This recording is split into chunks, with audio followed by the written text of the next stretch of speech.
ዕብራውያን ምዕራፍ 7 ከቁጥር 18 ጀምሮ እስከ መጨረሻው ቁጥር እናንብብ። የቀድሞው ትእዛዝ ደካማና የማይጠቅም በመሆኑ ተሽሯል። ሕጉ ማንንም ፍጹም ሊያደርግ ስለማይችል ወደ እግዚአብሔር የምንቀርብበት የተሻለ ተስፋ መጥቷል። ይህ ያለ መሐላ አልሆነም። ሌሎች ካህናት የሆኑት ያለ መሐላ ነው፣ እርሱ ግን ካህን የሆነው በመሐላ ነው። ምክንያቱም እግዚአብሔር እንዲህ ብሎ ተናግሮለታል፣ ጌታ ማለ፣ ሐሳቡንም አይለውጥም፣ አንተ ለዘላለም ካህን ነህ። ከዚህ መሐላ የተነሳ ኢየሱስ ለተሻለ ኪዳን ዋስ ሆኗል። በአገልግሎታቸው እንዳይቀጥሉ ሞት ስለከለከላቸው የቀድሞቹ ካህናት ቁጥራቸው ብዙ ነበር። ኢየሱስ ግን ለዘላለም የሚኖር በመሆኑ ክህነቱ የማይሻር ነው። ስለዚህ ስለ እነርሱ እያማለደ ሁል ጊዜ በሕይወት ስለሚኖር በእርሱ በኩል ወደ እግዚአብሔር የሚመጡትን ፈጽሞ ሊያድናቸው ይችላል። እንግዲህ ለእኛ የሚያስፈልገን ቅዱስ፣ ነቀፋ የሌለበት፣ ንጹሕ፣ ከኃጢአተኞች የተለየና ከሰማያት በላይ የከበረ እንደዚህ ያለ ሊቀ ካህናት ነው። እርሱም እንደ ሌሎቹ ሊቀ ካህናት መጀመሪያ ስለ ራሱ ኃጢአት ከዚያም ስለ ሕዝቡ ኃጢአት በየቀኑ መስዋዕት ማቅረብ አያስፈልገውም። ራሱን በሰጠ ጊዜ ስለ ኃጢአታቸው ለአንዴና ለመጨረሻ ጊዜ መስዋዕት አቅርበዋልና። ሕጉ ደካማ የሆኑትን ሰዎች ሊቀ ካህናት አድርጎ ይሾማልና። ከሕግ በኋላ የመጣው መሐላ ግን ለዘላለም ፍጹም የሆነውን ልጅ ሾመዋል። እግዚአብሔር እንዲያስተምረን አጭር ጸሎት እንጸልይ። እግዚአብሔር መልካምና ርኅሩህ አባታችን ሆይ ስለዚህ ቀን እናመሰግናለን። ዛሬ በዚህ በፊት ተገኝተን በዚህ ሰንበት ቃልህን እንድንሰማ ደግነትህን በልጅ በክርስቶስ ኢየሱስ ለኛ ያለህን ታላቅ ሀሳብና ፍቅር ለኛ ለህይወታችን ያለህን ትልቅ እቅድ መጨረሻችንን በዚህ ወንጌል ውስጥ እንድንሰማ ስለሰበሰብከን በፊት እንድንሆን ጊዜ ስለሰጠን ተመስገን። ጆሮቻችን በዚህ መልካም ዜና ስለሚሞሉ አእምሯችን በዚህ ሰንበት እንዲያዝ ስለወደድክ ቸርነትን እንድንሰማ ስለፈቀድክ በእውነት እናመሰግንሃለን። አሁንም ደግሞ ቃልህን እንድትገልጥልን እንድታስተምረን ምናችንን እናቀርባለን። ስለ ሁሉ ነገር ተመስገን። በኢየሱስ ስም አሜን።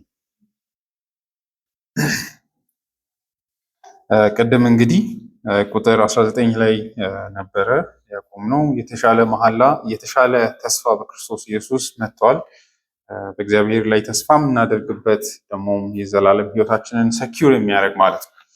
ዛሬ እንግዲህ ከሰዓት ባለውም በተመሳሳይ ረገድ ነገር ግን ቦልስተር ለማድረግ ነው። እግዚአብሔር ፊት ለምን መደፍረን መቅረብ እንዳለብን ለማሳመን አይገርማችሁም?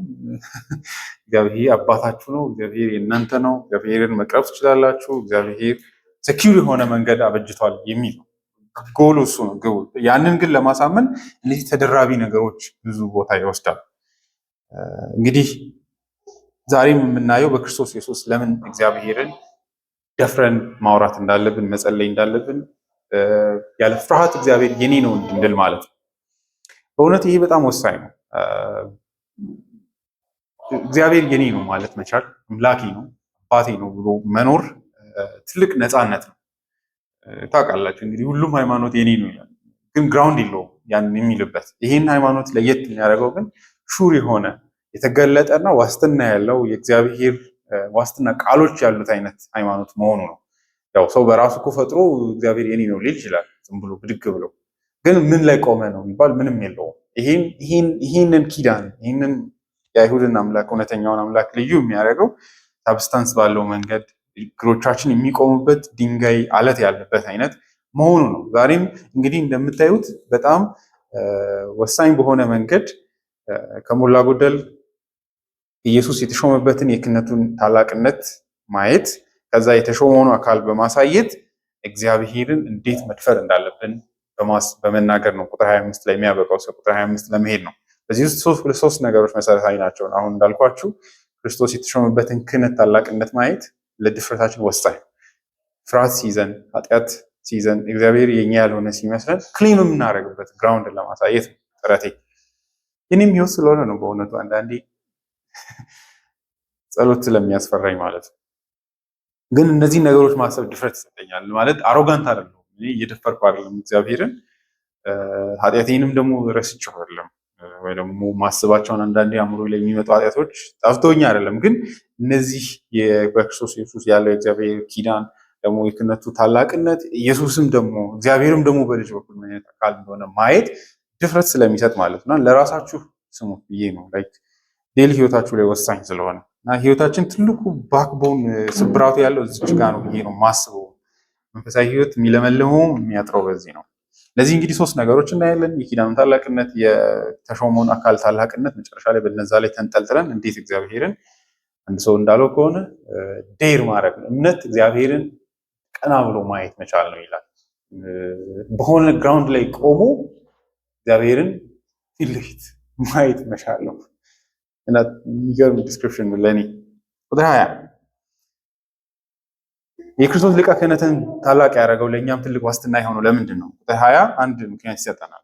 የዕብራውያን ጸሐፊ ዴቨሎፕ እያደረገው ብዙ ነገሮችን እየነገረን ነበር። አንዱ ዘላለማዊ መሆኑ ነው፣ ኢየሱስ ንጉስና ካህን መሆኑ ነው አለን። ሁለቱን ትልቅ ነገሮች አሳየን።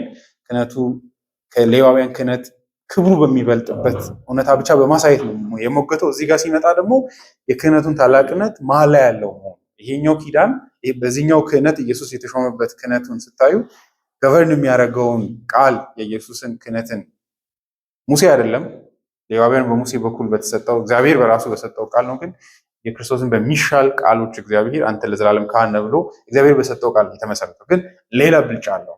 እሱም ቁጥር 20 ይህ ያለ መሐላ አልሆነም፣ ሌሎች ካህናት የሆኑት ያለ መሐላ ነው። ይህ የሚለው እንግዲህ ይህ የኢየሱስ ክህነት ያለ መሐላ አልሆነም፣ ሌሎቹ ደግሞ ያለ መሐላ ነው የሆኑት። እንግሊዝኛው በደንብ ያው አማርኛውም ትክክል ነው። and inasmuch as not without an oath he was made priest ይላል። ኢየሱስ ያለ መሐላ አይደለም ካህን የሆነው አይነት ነገር ይላል። ስለዚህ ያለ መሐላ አይደለም የሆነው ሲል ምን ማለቱ ነው? በመሐላ ነው የሆነው ይላል። ይሄ የኢየሱስ ክህነት ብልጫ ምንድነው የሚያመላክተው? በመሐላ ባይሾምና ቢሾም ምንድነው ልዩነት? ለኔስ ምን ፋይዳ አለው? ለምንድነው የክርስቶስ ክህነት ጋር ስትተሳሰር በመሐላ ነው ማለት ለኔ ምን ትርጉም ይሰጣል? ለአይሁዳውያን ብላ ብቻ አታስቡ፣ ለኔ ራሱ ምን ትርጉም አለው? ዋትስ ዘ ፖይንት? ኢየሱስ በመሐላ ተሾመ አልተሾመ what does it change? እኔ እግዚአብሔርን በማየትና በምቀርብበት መንገድ እዚህ እውነተኛ ሃይማኖት እግዚአብሔርን ከመተሳሰር ምን የተለየ ነገር ይሰጠኛል ብሎ መጠየቅ ያስፈልጋል። በቀላሉ የክህነቱን አለመለወጥ ያሳየናል። ከዚህ በኋላ የማይቀለበስ ክህነት መሆኑ ያው መሐላ እሱን አይደል አንድ ነገርን አይለወጥም ለማለት ይፈልጋል። እነዚህ ቃሎችን አላት ይህን ነገር ሳይሆን አይቀርም ስትሉ ያን ነገር ሹሪቲ ለማሳየት ነው መሐላ የምትገቡት። ልክ በመሐላ ባህሪ አድርገን ስናስብ የክርስቶስ ክህነት የማይለወጥ ቢለወጥስ ባይለወጥስ ምንድን ነው ስጋት? ለምንድን ነው ብትሉ አንድ ነገር በጣም እጅግ መልካም እንደሆነ ብታገኙትና ነገ እንደማይኖራችሁ ብታስቡ ምንድን ነው የሚያስጨንቅ ነገር አለ? ዛሬስ አለኝ ነገስ ይኖረኛል። ለምንድን ነው ይሄ ክህነት በጣም ልብ የሚይዘው ብትሉ እንደዚህ አይነት ካህናት ከዚህ በኋላ ይገኛሉ። እንዲህ አይነት ህይወቴን ሰኪውር ሊያደርገኝ ነገስ ይኖረኛል። ይሄ አገልግሎት ለዛሬ ኃጢአት አለኝ ኢየሱስ ለነገስ አለኝ ወይ አላ ክህነቱ ዘላቂነቱ እስከ የት ነው? ጊዜው እስከ መቼ ነው? ኢየሱስ ኦፈር የሚያደርገው ይህንን ክህነት እስከ መቼ ነው? ይህን አገልግሎት የሚሰጠው እስከ መቼ ነው የሚል ጥያቄ ይመጣል። ሌላ አካል ቢተካስ ተቀይሮ የተሻለ አካል ሲመጣ ወይ? እንግዲህ የነገሩን የክህነቱን ውበት ስናይ ይሄ ነገር ባልተለወጠ እንድንል ያደርጋል። እንደዛ ለምንል መሐላው ምን ያደርግልናል? ያ አይለወጥም የሚል ነገር አለው። ግን ከዛ የሚያልፍ ነገርም አለው። እሱም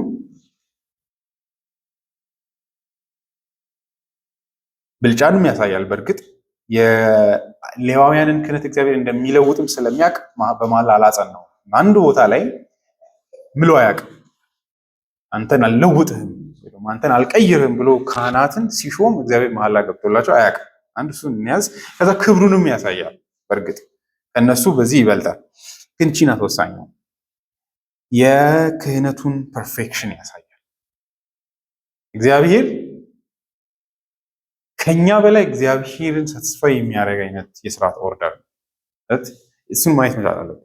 እግዚአብሔር ለምንድን ነው እንደዚህ ያተመው ብለን ብንጠይቅ ፍጹም ስለሆነ። ያ ደግሞ ምን ያሳብቃል ብትሉ እኔም ማመን አለብኝ ማለት ነው። እግዚአብሔር በመሐላ ለማጽናት ራሱን ያላቀበበት አይነት ከሆነ ትረስት መደረግ ያለበት ክህነት ነው ማለት ነው።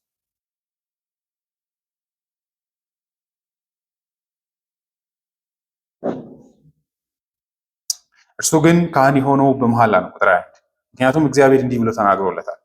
ከየት አመጣው ይሄንን? እግዚአብሔር የት ነው መሐላ ላይ ገባው ብትሉ ጥቅስ ያመጣል። ምክንያቱም እግዚአብሔር እንዲህ ብሎ ተናግሮለታል። አይታችኋል። ቅድም ትዝ ይላችሁ እንደሆነ ቅድም ሂ የሚለው እግዚአብሔርን ያልኩት ለዛ ነው። አማርኛው ላይ ትንሽ ይሸፍነዋል። ቁጥር 17 ላይ ያለችዋል እንዲህ ተብሎ ተመስክሮለታል አይደለም፣ እንዲህ ብሎ መስክሮለታል ነው የሚለው እንግሊዝኛው። ሂ ቴስቲፋይስ ብሎ ነው የሚናገረው። እንግሊዝኛውን ብታዩ ሂ የሚለው እግዚአብሔርን። ይሄ ለምንድን ነው ብትሉ ችግሩ እንዲህ ተብሎ ተመስክሮለታል ሲባል መጽሐፍ ቅዱስ እንዲህ ብሎ መስክሮለታል አይነት ነው የሚመስለው፣ ግን ዲስቲንክት እያደረገ ነው። እግዚአብሔር እንዲህ ብሎ መስክሮለታል። በምን? በመዝሙር መጽሐፍ በኩል ለልጅ በእግዚአብሔር ቃሎች ላይ ተሾመ ነው የሚለው። ለዛ ነው እንደ መልከ ጼዴቅ ሹመት ያልኩት። እዚህ ላይም አምጥቶ የመጽሐፍ ቅዱስን ጥቅስ ያመጣና እግዚአብሔር እንዲህ ብሎ የተናገረለት ሌላ ማንም የለም። አሁንም ከመዝሙር መጽሐፍ ያመጣና ጌታ ማለ፣ ሐሳቡንም አይለውጥም፣ አንተ ለዘላለም ካህን ነህ። ይህ ቃል አለው ኢየሱስ ይላል። በዚህ ቃል ነው በመሐላ ነው የተሾመው የምለው ለዚህ ነው። መሐላ ቅድም እንዳልኩት አለመለወጥን ያሳያል ያልኩት ይሄ ነው። ጌታ ማለ አለና መሐል ላይ ጌታ ማለ ብሎ ምን አለ? ሐሳቡንም አይለውጥም ይላል። ካለመለወጥ ጋር ነው መሐል ላይ ተያያዙ። እሱም ሲሄድ ከምን ጋር ይገናኛል? ኢየሱስ የማይሻር ክህነት አለው ወደሚል ይሄዳል። መሐላውን የማይሻር ክህነት ያለው ከመሆኑ ጋር ያስተሳስረዋል። መሐላ ሌላ ትርጉም የለውም አይደለ? ቁጥር 23 ላይ ሄደና በአገልግሎታቸው እንዳይቀጥሉ ሄደ ከዛ ክህነቱ ቁጥር 24 ላይ ኢየሱስ ግን ለዘላለም የሚኖር በመሆኑ ክህነቱ የማይሻር ነው። ስለዚህ አለመሻሩን ለማሳየት ነው መሐላውንም የሚያመጣው አለመሞቱንም የኢየሱስን የሚያመጣው ማለት ነው። የማይለወጥ እግዚአብሔር ራሱ ሐሳብ ነው የለው። ይህን ክህነት ሌላ ለመተካት ሐሳብ እግዚአብሔር ራሱ ሌላ የለውም። ፈርዘር ክህነት ሶስተኛ የክህነት ስርዓት አይኖርም። የማይለወጥ ነው። እንደ ሌዋውያን ክህነት ይህም ቢለወጥስ ብትሉት አይነት ለውጥ የለውም። የመጨረሻ ነው ከእግዚአብሔር ዘንድም። ስለዚህ የማይለወጥ ውጤታማ እጅግ ብልጫ ያለው ዘላለማዊ ክህነት። ለምንድነው ይህ ነገር በጣም እጅግ ሊያስገርመን የሚገባው? እግዚአብሔር ለእኛ ድነት ነው በመሃል ላይ የሾመው። አንዳንዴ እግዚአብሔርን የፈቃድ ጥያቄ አለ አይደል? እግዚአብሔር እኔን የምር ይፈልገኛል ወይ ለማዳን ይፈልጋል የሚለው ጥያቄ ይመጣል አይደል? አንዳንዴ እኔ ብፈልገው ያድነኛል፣ ግን ያው አንዳንዴ እኔ ችግር አለብኝ ልንል እንችላለን። ከዛ እግዚአብሔርን ትተን የራሳችንን እያሰብን ራሱ ልንጨነቅ እንችላለን። ከዛ ማሰብ ራሱ ደካማነት ነው። ምክንያቱም እግዚአብሔር በዚህ ልክ ምንም ላያተርፍ ነገር ኪዳኑን በመሐላ ማጽናት አይኖርበትም። ይሄን ክህነት እንድታምኑ እፈልጋለሁ ብሎ መሐላም ጭምር እየማለ ነው የሚገባው። which is not fair ለእግዚአብሔር ክብር እና ታላቅነት የሚመጥን አይደለም። ምክንያቱም ያለ መሐላ እግዚአብሔር አንተ ለዘላለም ካህን ነህ ብሎ የተናገረው በቂ ነው። ግን ለእኛ ነው መሐላው። ኢየሱስን ካልማልክልኝ ይህን አገልግሎት አልቀበልም ኢየሱስ ስለሚል አይደለም። ጸሐፊ አይታችሁት ስለኛ ነው ኮንሰርንድ እየሆነ ያለው። ይህን ክህነት በደንብ እመኑት። ለምን እግዚአብሔር የክህነቱን አለመለወጥ ለማሳየት ይኸው መሐላም ጭምር ጋብተዋል ይላል። መጽሐፍ ቅዱስ ስናነብ በጥንቃቄ ማንበብ አለብን ብዬ የማስበው ለዚህ ነው። አንዳንድ ነገሮች ለእኛ ናቸው፣ ፎራስ ነው ለእኛ እግዚአብሔር ይሄ ነገር ዋጋ እንዳለው እንዲሰማን እና ደግሞ ትረስት እንድናደርግ ስለፈለገ ነው መሐላውን የጨመረው እንጂ ኢየሱስ እግዚአብሔርን ስለማያምነው አይደለም። ጸሐፊውም እያደረገ ያለው እሱን ነው። ይህን ኪዳን እንድናምን ይህን ክህነት እንድናምን እየፈለገ ያለው ኢየሱስን እንድናምን ነው። የክህነቱን ስርዓትን ሆነ ኢየሱስን እንድናምን ነው እየፈለገ ያለው። ቁጥር 22 ላይ መሐላ ሶ ዋት የሚል ሰው ካለ ቁጥር 22 ላይ ያመጣል። ጀስት የሆነ መሐላ አለ እያልኳቸው ብቻ አይደለም ይላል እንግሊዝኛው። by so much was Jesus made a surety of a better testament ይላል። ከዚህ መሐላ የተነሳ ኢየሱስ ለተሻለ ኪዳን ዋስ ሆኗል። መሐላው እንዳለ እንዲሁ ኢየሱስ መሐላውን የሚመጥንም የምር ዋስትና ነው አይነት ነው እያለ ያለው። እኔ እንደዛ ነው የምረዳው። ከመሐላ የተነሳ የተሻለ ኪዳን ዋስ ሆኗል ሳይሆን ዋስትና ነው መሐላው ራሱ። ኢየሱስም ለዚህ የሚመጥንን አይነት ነገር ደግሞ የሚሰጥ አካልም ጭምር ነው። መሐላው አይደለም ኢየሱስን በዚህ ልክ ዋስ ያደረገው። በመሐላው ልክ እርሱ ለዚህኛው ቴስተመንት ዋስትና ያለው ዋስ ሆኗል አይነት ነገር ይላል። ዋስ የሚለው ቃል አሁንም ሊያስደንቀን ይገባል። እዩ ቴስተመንቱ አለ፣ በተር ቴስተመንት የሚሻል ኪዳን አለ። ለዚህ ኪዳን ደግሞ ኢየሱስ ምንድን ነው ይላል? ዋስ ነው ይላል። ኪዳኑ አለ፣ ተጨማሪ ደግሞ ዋስ አለው። ምን እያለ ነው ብትሉ፣ ዋስ የህግ ቋንቋ ነው እየተጠቀመ ያለው። እሱም አንድ ነገርን ዕቃ ስትገዙ ወይም የሆነ ትልቅ ነገርን ለመግዛት ስትፈልጉ አንዳንድ ከሰዎች ሹሪቲ ትወስዳላችሁ። ያው ይሄ አሁንም ድረስ አለ አይደለ? ሰዎች አንድ ነገርን ለመከራየት ብትጠይቋቸው ጥለህ ብትሄድስ፣ አንተን እየጠበቅኩ ብትጠፋብኝና ብከስርስ፣ አንተም ልትከስር የምትችልበትን አይነት አንተን ሊጎዳ የሚችል ነገርን ስጠኝ ትላላችሁ። ጥሎቹ ከሄደ እንኳን ራሱን ይጎዳል ግለሰቡ፣ እናንተም ቢያንስ ይህን አግኝቻለሁ ብላችሁ ታርፋላችሁ ነው። ዋስትና የሚሆነው በዚህ አይነት መንገድ ነው።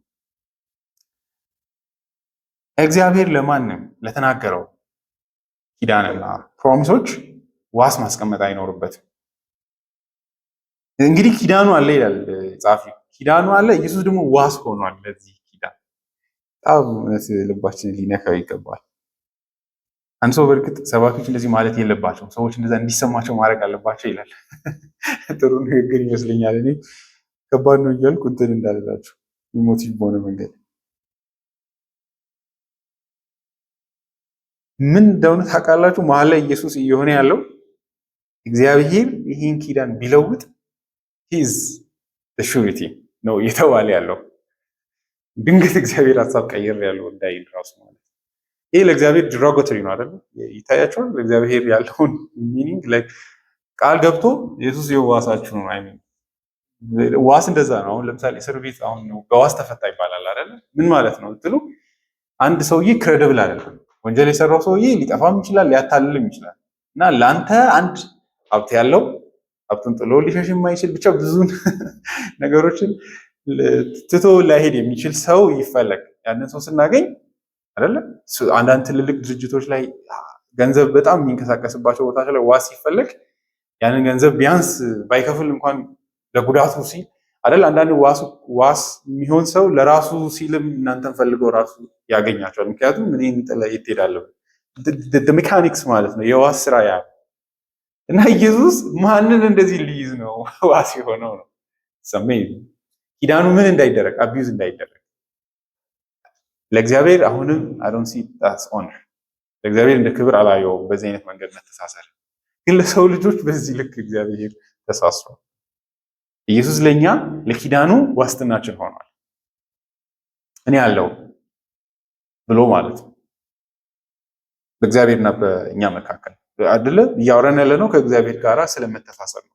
ወደ እግዚአብሔር ቤት ስለመግባት እያወራን ነው። መጽሐፊው ለዚህ ተስተመንት ኢየሱስ ለኛ ዋስትና ዋስ ሆኗል ይላል።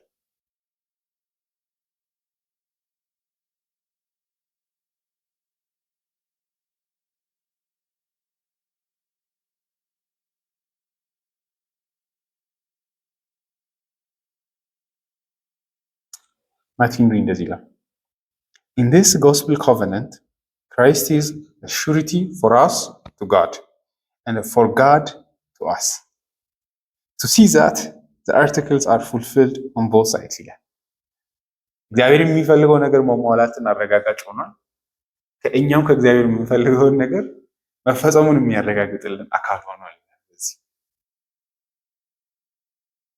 እግዚአብሔርም አንድ ወንጀል ቢሰራ ብሎ የሚይዘው እሱን ነው።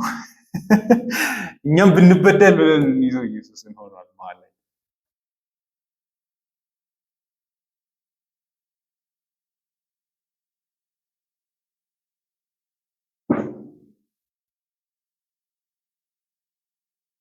በእግዚአብሔር ቤት ውስጥ ከዚህ የሚበልጥ ማን ዋስትና ሊሆን ይችላል? እዚህ የእነ ማርያም ክህነት ወይም ደግሞ ምልጃ ሰዎች ሲሉ ሊያስቆጣን የሚገባው በምን ግራውንድ ነው ዋስ ሊሆኑ እነዚህ ሰዎች? ያው እነሱ ዋስ ያስፈልጋቸዋል እግዚአብሔርን ለመያዝ አይደል?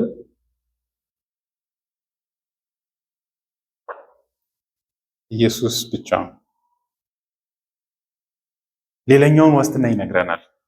ይሄን የመሰለ ዋስ ግን ድንገት ቢሞትብንስ? መከታ ነው ብለን የያዝነው በቃ ሁሉን ነገር እግዚአብሔርን ብትሉ ለኛም መካከል ላይ ያለ አካል ነው ብለን what if he dies ቢሞት በማን እንተካዋለን?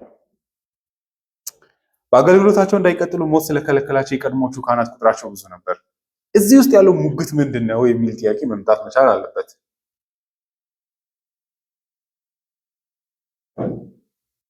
ልክ ይህ ንጽጽር እንደምታውቁት ከዚህ በፊት እግዚአብሔር ባለፉት ዘመናት በብዙ ነቢያት በኩል ተናግሮ ነበር አይደል? ከዛ ግን በልጁ በዘመኑ መጨረሻ ግን በአንድ ልጁ ተናገረናል። ልክ ብዙ አንድ የሚል አሁንም ብዙ ካህናት ነበሩ፣ አሁን ግን አንድ ካህን ብቻ። ፐርፌክሽንን ያሳያል፣ ታላቅነቱንም ያሳያል። መተኪያ ከሌለው ከሱ የተሻለ ከዚህ በኋላ ስለማይመጣ ነው የሚል ነው።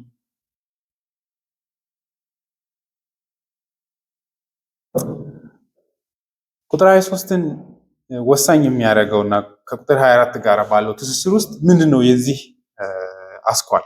ኢየሱስ ግን ለዘላለም የሚኖር በመሆኑ ክህነቱ የማይሻር ነው ይላል።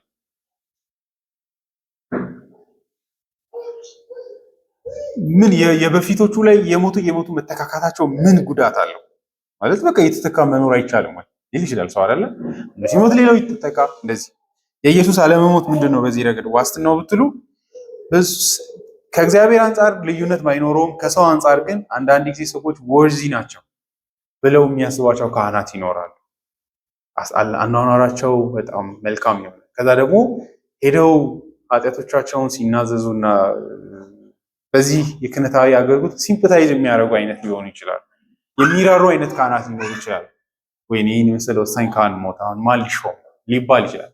ጭንቀት ሊኖር ይችላል። ልክ ሰው ንጉስ ሲቀያየር ይህን የመሰለ ንጉስ ሞተ ብሎ ሊጨነቅ እንደሚችለው ሰዎች የአይነት ኢንሴኪሪቲ ሊሰማቸው ይችላል ይላል አንድ ሰው። ኢየሱስ ግን አይሞትም።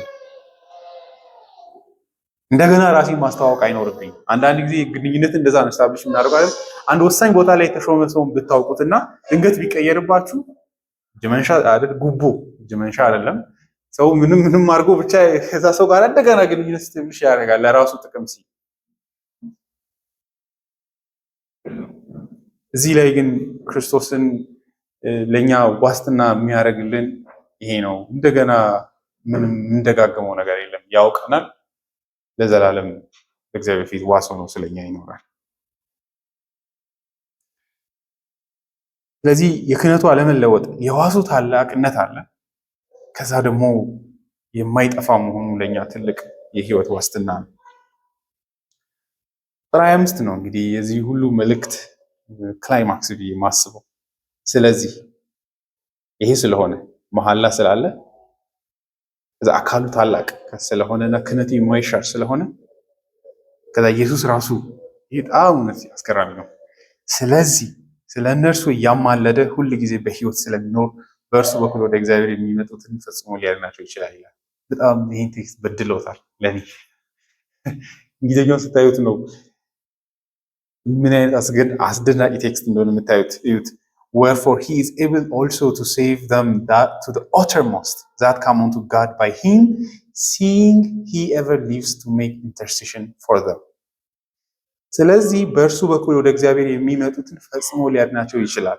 ለእነርሱ እያማለደ ሁሉ ጊዜ በህይወት እንደሚኖር በማወቅ ለሚመጡት ይላል። እዛ ነው እያለ ያለው። በጣም አስገራሚ ነው።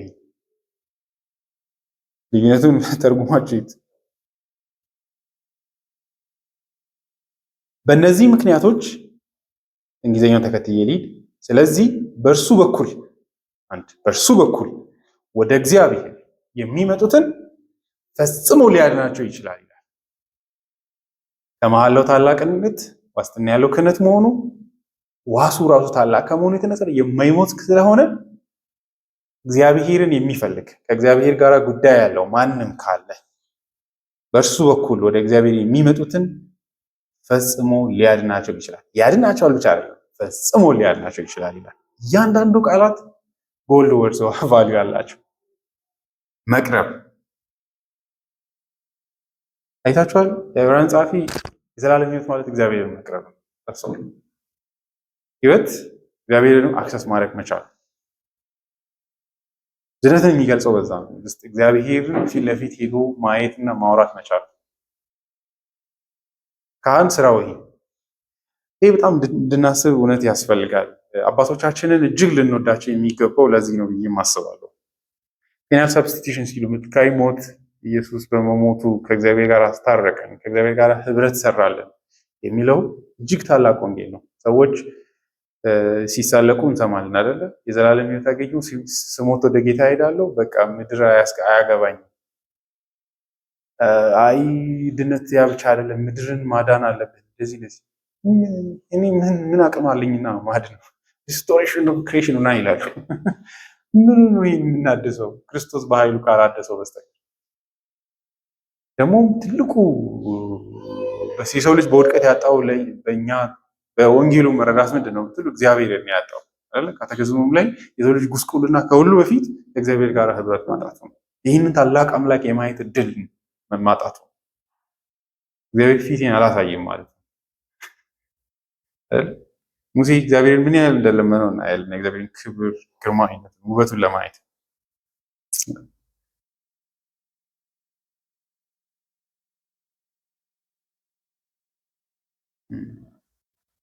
እና የዕብራውያን ጸሐፊ የክርስቶስን የክህነትን አገልግሎትን ትልቅ ክብር ሲያሳይ ከእግዚአብሔር ጋር ተቀምጣችሁ ማውራት መቻል መተናል የሚለው እግዚአብሔርን መቅረብ እንችላለን። ኮንሱሚንግ ፋየር ነው ግን በክርስቶስ ኢየሱስ አባት እግዚአብሔር ማንንም የማያስጠጋ ቢሆንም ከግርማዊነቱ ከታላቅነቱ ከቅድስናው ከኃጢአት የተነሳ ብቻ አይደለም መቅረብ እንችል ከታላቅነቱ አንፃር እጅግ ማጀስቲክ ነው። ግን በክርስቶስ ኢየሱስ አንዳች ግን ስፔስ ፈጥሯል ለኛ በእርሱ በኩል ያንን አምላክ የምንቀርብበትና የምናገኝበትን መንገድ። ይህንንም ብዙዎች እንደሚያደርጉት ካለው ማንነትም የተነሳም ጭምር ነው። አምላክም ሰው ከመሆኑም የተነሳ ይህ አይነት ድዌሊንግ ፕሌስ የሆነው ከእግዚአብሔር ጋር ሰዎች የሚገናኙበት ቦታም ሆኗል ኢየሱስ።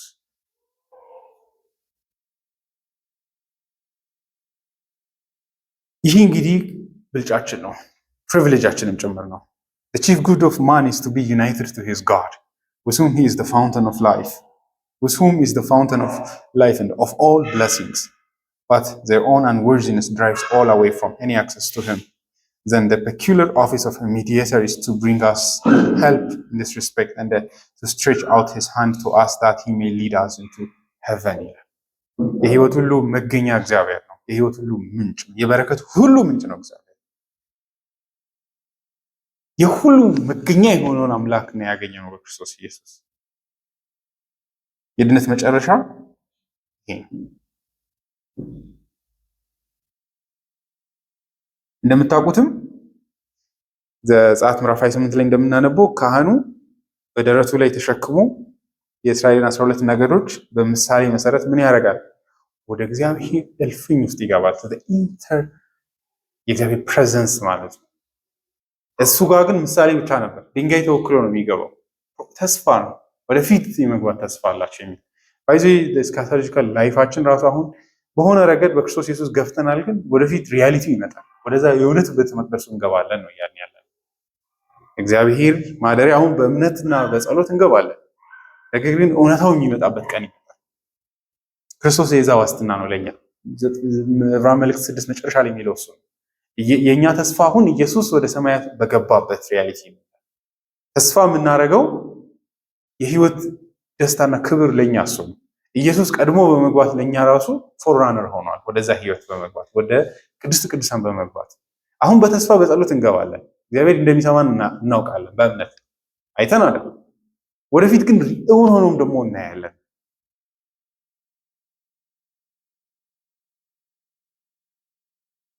ኢየሱስ ደግሞ ምንድን ነው ሊያድናቸው ይችላል ይላል። የሰው ልጅ በዚህ ክህነቱ ኢየሱስ ብቻ ነው ድነትን የሚሰጥ። መዳን አለብን፣ አደጋ አለ ማለት ነው። እናመልጠው ነገር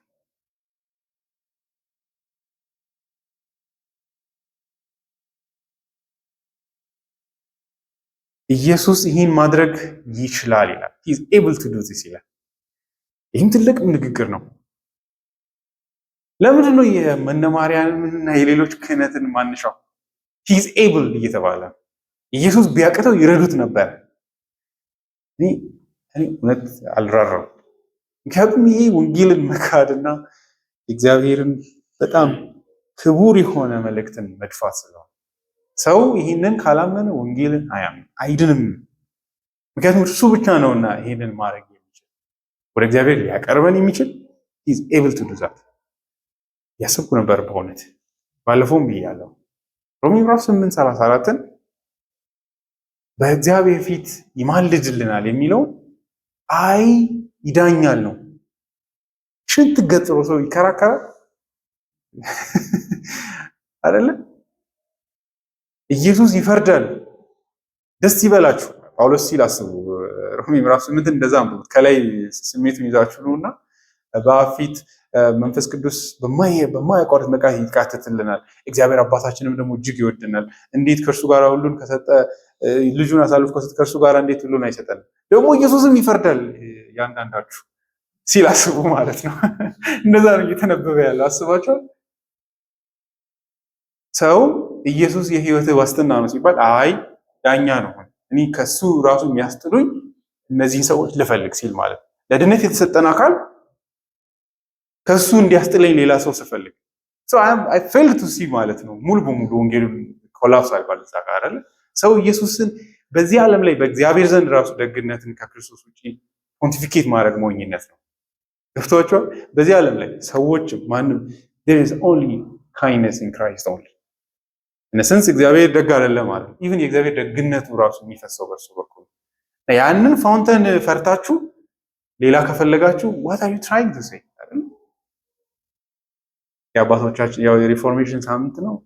ዛሬም ሶላ ክርስቶስ የሚለው የመለያያችን ምክንያት ነው።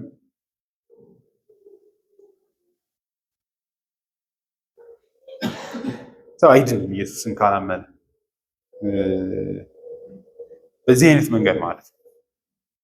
ምክንያቱም በእውነት እርሱ ብቻ ነው ወደ እግዚአብሔር ያቻል ግን ብሎ የጀመረው በእርሱ በኩል ለሚመጡት he can offer salvation የሚል አይገርም? በእርሱ በኩል ብትመጡ you can have God እግዚአብሔር የእናንተ ነው እየተባለ ሌላ አካል ከሄዳችሁ እግዚአብሔር እንግዲህ አምሮን ይክፈት እንጂ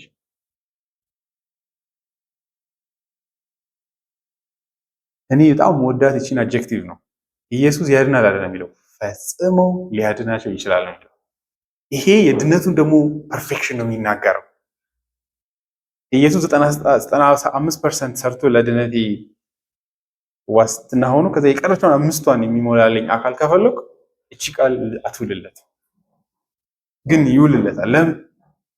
ብቻውን ነው ይሄንን ስራ መስራት ይችላል። ደግሞ ለዚህም ነው የተሰጠን ከእግዚአብሔር ዘንድ። ይሄንን ብዙ ሰዎች ከጊዜ ጋር አገናኝተው አንዳንድ ሰዎች ይተረጉማሉ። ጊዜ ማለት ለዘላለም አለ ኢየሱስ አለ፣ ግን ጻፊው እሱን አይደለም የሚለው የሚሰጠውን የድነት ፍጽምና ነው የሚያወራው። አንዳንድ ጉድለት የሌለበትን አይነት የክህነት አገልግሎት የሚሰጥ አይደል?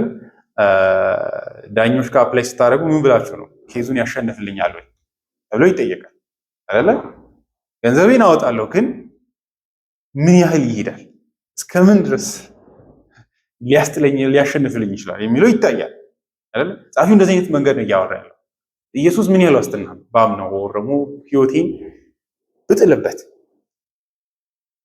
በዚህ ሃይማኖት እጅ ህይወቴን ብጥል how much is my security አይነት ነገር ነው ጥያቄ። ለዛ ነው የምር እላችኋለሁ እነዚህ ነገሮች ከገባችሁ መሐላው ከገባችሁ የክህነቱ ዋስ የሆነው አካል ማን እንደሆነ ከገባችሁ የማይሞት መሆኑ ምን እንደሆነ ከገባችሁ he is the only one who can be our security ደህንነታችን ሊሆን የሚችል በእግዚአብሔር ፊት እርሱ ብቻ ነው።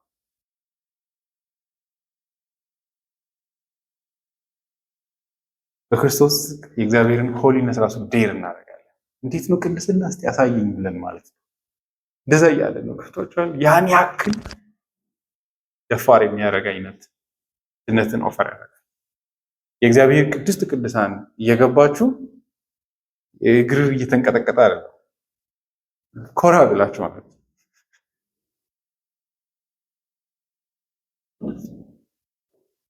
እንኳን ሰው መላእክት ይፈራሉ እግዚአብሔርን ለማየት።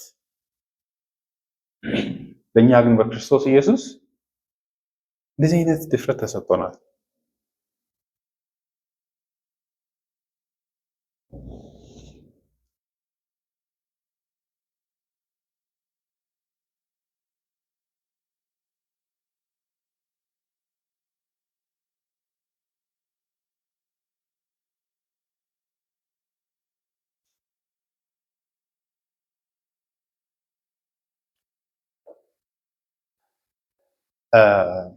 በእውነት ይሄ ሊታየን ይገባዋል።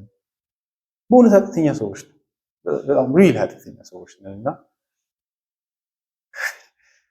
ግን ደግሞ እግዚአብሔር የኛ ነው። የምር ምንም ፖለቲክስ የለውም። በእርሱ በኩል የሚመጣ ሁሉ በእግዚአብሔር ዘንድ ዋስትና አለው። ምንም ማትስ የለውም። ከኋላ የተደበቀ ነገር የለውም። ኢየሱስ አለኝ ብሎ እግዚአብሔር ፊት የሚመጣ ሰው ድነቱን እርግጠኛ መሆን ይችላል። እንዲያውም የወንጌሉ ስብከት ትልቁ እዚህ ጋር ሰውን ማድረስ ነው። ታድሶን እንደምታውቁት ቅድምም ለማለት እንደሞከርኩት ሮበርት ቤልሃርሚን የሚባል ሰው የሪፎርሜሽን ትልቁ አስከፊ እና በጣም እጅግ ዲማኒክ የሆነ ትምህርት ሰው እዚህ ሆኖ ድነቱን እርግጠኛ መሆን ይችላል የሚል ትምህርት ነው ይላሉ።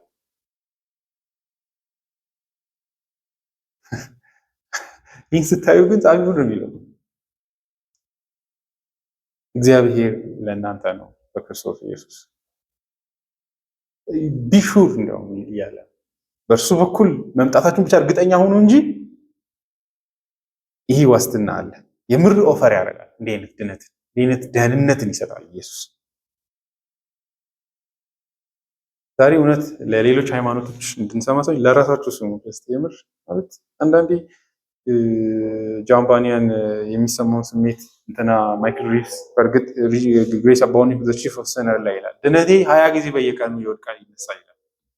አንድ ጊዜ ደስ ሲለኝ ትንሽ ደቂቃ በኋላ ኮላፕስ ሳደርግ ስነሳ በቃ ቀኑ 20 ስሜቶች ይደበላሉ። እግዚአብሔር አሁን የኔ ይመስለኛል። አሁን ደግሞ ላይክ ሺዞፍሬኒክ የሆነ ህይወት ነው። እንደዛ እንዳይሆን ማለት ነው የኛም ህይወት ማለት ነው አይደል? ምሳሌ ደስ የሚል ስሜት ኦቨርሻወር ያደርጋል ደስታ። ኢየሱስ የኔ ነው ደህና ነኝ ከሆነ ጊዜ በኋላ ወይ ደግሞ አንዳንዴ እዚህ ጋር ድነት አለ አተኒታም የሆነ ብቻ የሆነ ሳለ የመግባት ተስፋ አለኝ። አሁን ብቻ አካባቢው ላይ ነኝ ድነት አላ ሴፍ ዞን ላይ ነኝ። ግን እንግዲህ እናያለን አይነት መሆን የለበትም። የምር በቃ በክርስቶስ ኢየሱስ ሆንኩ ድረስ ይሄ ዋስትና አለኝ። እኔ የመጨረሻውን መዝሙር እጅግ እወዳታለሁ።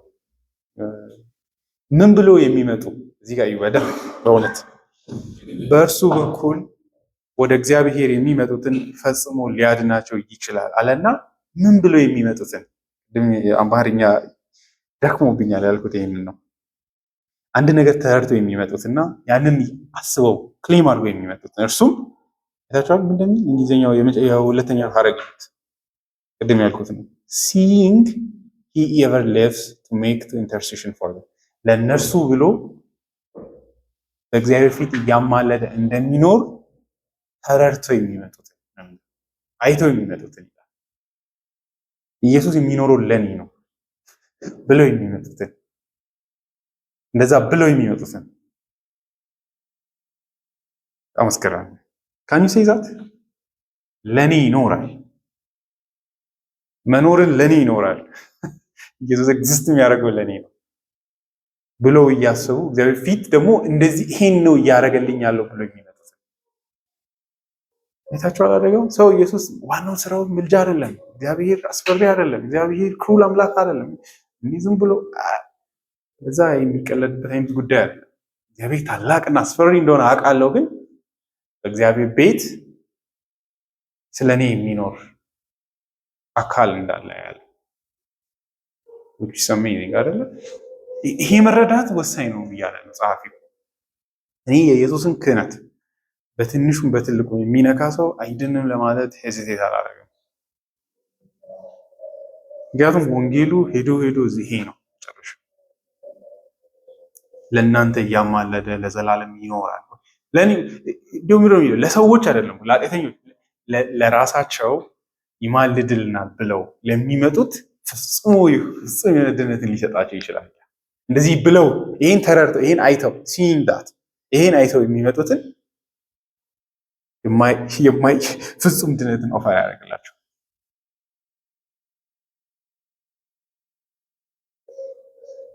እኔ ይሄ በጣም ጂከስከር ካልቪን የሚለው ላንብብላል። ይሄ በጣም በዚህ በእኛ ዘመን ቴራፒውቲክ አይነት ስቴትመንት ሊመስል ይችላል፣ ግን ምን እንደሚል ተመልከቱ።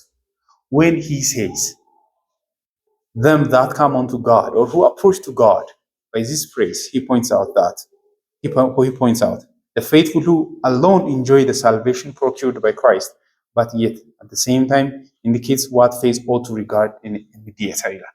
በክርስቶስ ውስጥ ይሄ ነገር በኢየሱስ ውስጥ ማየት ያለብንን ነገር በእምነት ያሳየናል። ኢየሱስን ስናስብ በእርሱ ውስጥ ልናይ የሚገባውን ነገርም እያሳየን ይላል። እርሱ ምንድን ነው? ስለ እኔ እያማለደ ይኖራል የሚል ክሌም ማለት ነው። እሱም እምነት ኢየሱስ ውስጥ ማየት ያለበት ይሄንን ማንነት ነው። ከዛ ይህን ተመልከቱ። what sort of pledge and how great is this love of is this of love towards us? Christ liveth for us, not for himself. ኢየሱስን ለምን ትተነፍሳለህ ብላችሁ ብትጠይቁት ስለአንተ አለው ብሎ ነው የሚመልስላችሁ ይላል። እንደዛ እያለ ያለው የታዋስ አሜዚንግ ነው አይደል? ስለ ራሱ አይኖርም ነው የሚለው፣ ስለ እነርሱ ይኖራል ይላል። አንዳንድ የእግዚአብሔር ክብር ሲባል እግዚአብሔር ሙሉ አምላክ ነው አይደለ? ምንም አንዳች ያ ነው ደግሞ እጅግ ፍቅሩን ታላቅ የሚያደርግብን አንዳች ወርዝ ላልጨምርለት ግን ይሄ ነው ህይወቴ ብሎ ይኖራል ይላል። ልክ ጳውሎስ for to me is to live አይደል? ክራይስት እንደሚለው ኢየሱስም መኖር ለኔ እነሱ ናቸው ብሎ ይኖራል። ይሄ ኢየሱስን ማሳነስ መስሎ ከተሰማችሁ የእምነት ጉድለት ነው። ገብቷችኋል? እየተባለ ያለው ኢየሱስ ውስጥ ይሄን ማሰብ ኢየሱስን ማዋረድ አይደለም፣ የምር ተረድታችኋል ማለት ነው። ድሮስ ከህይወቱ በላይ አብልጦ ባይወድ ለምን ይሞታል? ፋክት በሞቱ ራሱ ምን እያደረገ ነው? ህይወቱን በእናንተ ቦታ እየለወጠ ነው ማለት ነው። የማይ ላይፍ ወርዜ እናንተ ናችሁ እንደማለት ነው አይደል? ሰው ነፍሱን ሰጥቶ እናንተን ካዳነ ከነፍሱ እኩል ናችሁ ለሱ ማለት ነው። That he was received into a blessed immortality to reign in heaven. This has taken place as the apostle declares for our sake.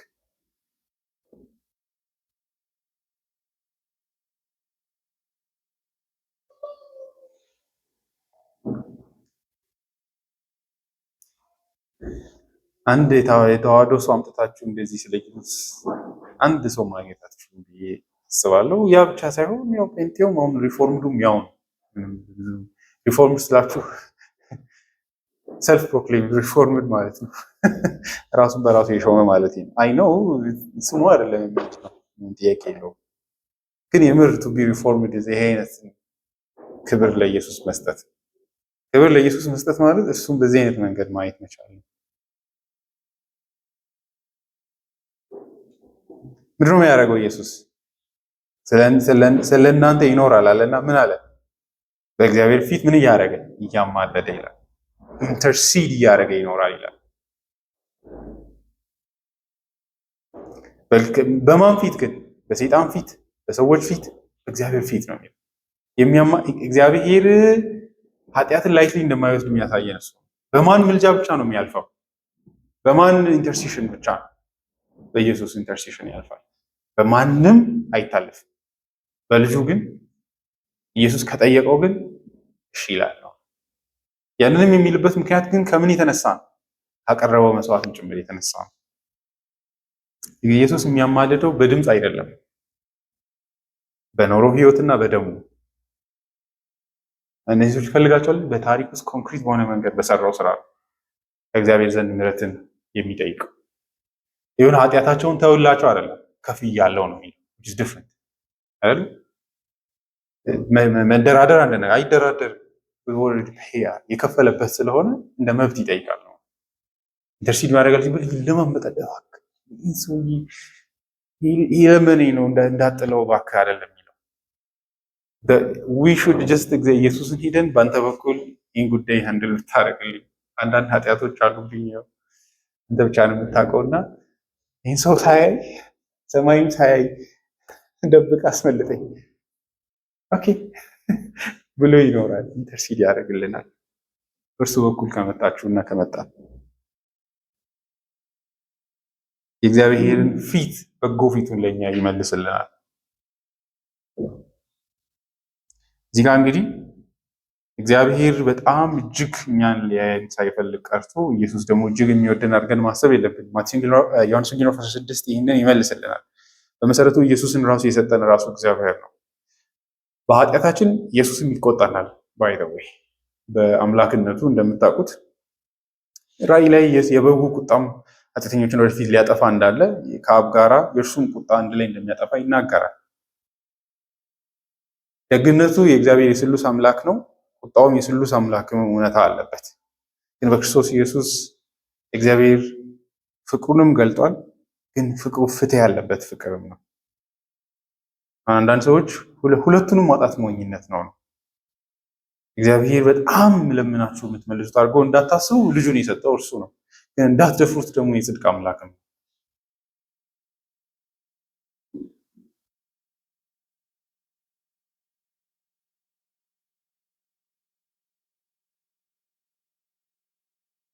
ኢየሱስ ይላል አንድ ሰው በጣም ጨርሻለሁ። እዚህ ይላል በሰማያት ቤተ መቅደስ ውስጥ ተንበርክኮ መሬት ላይ የሚንከባለል ሰው እንዳታስቡ አእምሯችሁ ላይ ይላል። ይሄ ኢየሱስን አለማወቅ ነው ይላል። ባይሆን ይላል በሰማያት ላይ የጌታችን ሕይወት በራሱ ምልጃ ነው ይላል። his existence is intercession ነው ይላል። ብሎ ወንበር ላይ መቀመጡ ምልጃ ነው ይላል። ምልጃ ሲባል ልመና እንዳታስቡ። ወንበሩ ላይ ተቀምጦ his presence itself is ለዛ ስራ ነው የተቀመጠው። መጽሐፉ ሲጀምር በዛ ብሎ ነው በሰማያት በግርማው ቀኝ የተቀመጠ ኃጢአታችን ሁሉ በደሙ ካነጻ በኋላ ለኃጢአት የሚያስፈልግ ስራ ሁሉ ጨርሶ ይሄው ብሎ አስቀምጦ ዝም ብሎ እኛ ያዳኛል። ጨርሻ አንድ መዝሙር አንድ ሰው እንደዚህ ነው መዝሙር ደስ ይላል መስመሮቹ 5 bleeding wounds he bears received on Calvary they pour effectual prayers they strongly speak for me forgive oh forgive they cry not let that ransomed sinner die ይላል። በሰማያት ላይ እነዛ ሰውነቱ ላይ ያረፉ ግርፋቶች ራሳቸው ጸሎት ናቸው ይላል። ኢየሱስ መስዋዕቱን ለዘላለም አንድ ጊዜ ነው ያቀረበው። ምልጃን ግን ለዘላለም እያማለደ ይኖራል። ይህ ማለት ግን ያለቅሳል ማለት አይደለም። ሞትን ያሸነፈ አይደለም። ሐዋርያው ጳውሎስም ኢየሱስን ይማልዳል ሲል በሚያምር መንገድ ያቆራኘበትን መንገድ እናያለን አይደለ? ሮሜ ምዕራፍ 8:32 34